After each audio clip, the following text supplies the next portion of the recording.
عام مرة وانا في حزن يا اخي محمد، عام مرة وانا مصدوم من موت شادي،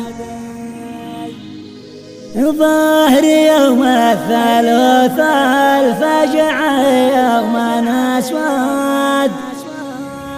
جاني يسوى خبر لما سمعت المنادي. كلمات محمود علي أحمد حسان العمري في الذكرى السنوية الأولى لوفاة ابنه شادي، كما هي مرسلة إلى أخيه محمد علي أحمد حسان العمري، ويليها الجواب أداء أبو قناف الطويل.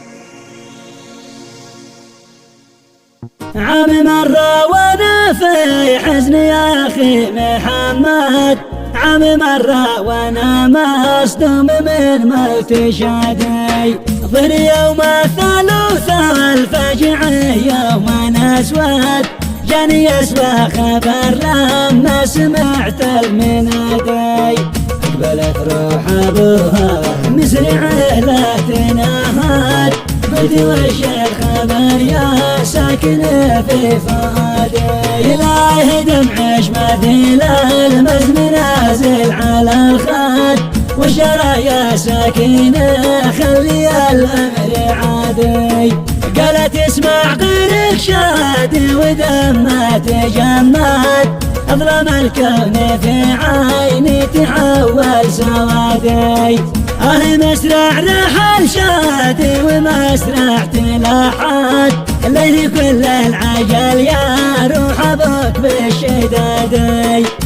طول السنين شادي ما اثبتنا خد، واحزنك حزني حتى لو يقطع فؤادي،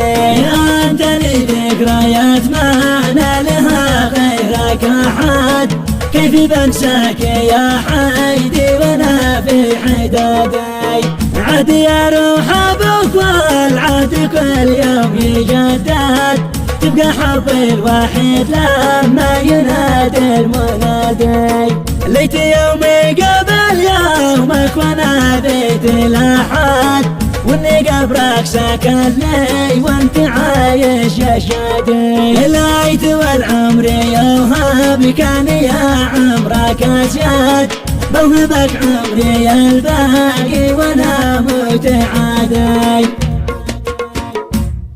وهذا الجواب من محمد علي أحمد حسان العمري ردا على بدع أخيه محمود علي أحمد حسان العمري.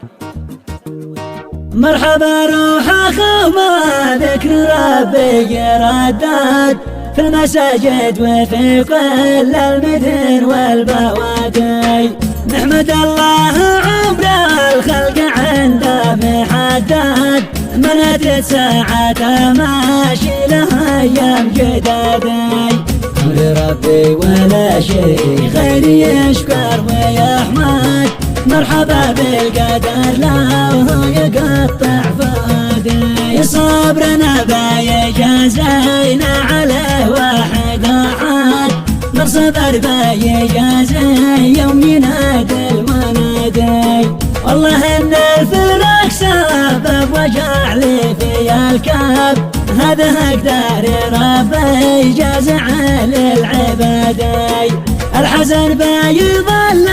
كل يوم ازياد ازياد، ما لنا غير ندعي الا برفع الايادي، بعد شادي رحل يا حيد اخوك عكا الجاد، نسأل الله يرحمهم وهذا مرادي، كم هي اشخاص قريبة في القبر ذي تمدد، بالظفر راح وراحت عمتي وراح عبادي، وابن زين البطل وابو علي بن محمد، قبلهم شيخنا محسن عمود البلادي، واسأل الله يرحم كل من هم تلاحد، من اهالي ذخر ويعيننا على البعادي، الحياة فانية يا اخويا ما حد مخلد، كلنا لاحق لا حيث قد سار